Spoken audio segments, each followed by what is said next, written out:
আসসালামু আলাইকুম, সবাইকে জুম্মা মোবারক। অফিস থেকে বাইরে এলাম লাঞ্চ করার জন্য। দেখি বাইরে কি পাওয়া যায়। একটা হোটেলে যাচ্ছি, যাইয়া দেখি কি এখানে আসলে খাবার কি আছে। গুলশানে জুম্মার দিন বা বন্ধের দিনে খাবারের খুবই সংকট পড়ে, দোকানপাট বন্ধ থাকে। কারণ হচ্ছে সবাই ছুটির দিন, সবাই ছুটি দিয়ে দেয়, কিছু কিছু দোকান খোলা থাকে। এখানে আসার পরে দেখলাম যে মাছ আছে, গরু কলিজা আছে, মুরগি আছে। এগুলো আসলে খাবো না। আমি হচ্ছে মাছ নিব, রুই মাছ নিচ্ছি।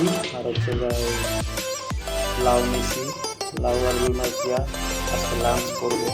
ওদের রান্নাটা খুবই ভালো হয়েছে, খারাপ মানে চমৎকার রান্না হয়েছে। মাছের ল্যান্স নিয়েছি, আমি মাছের ল্যান্স পছন্দ করি, তাই আমি মাছের ল্যান্সটা নিচ্ছি।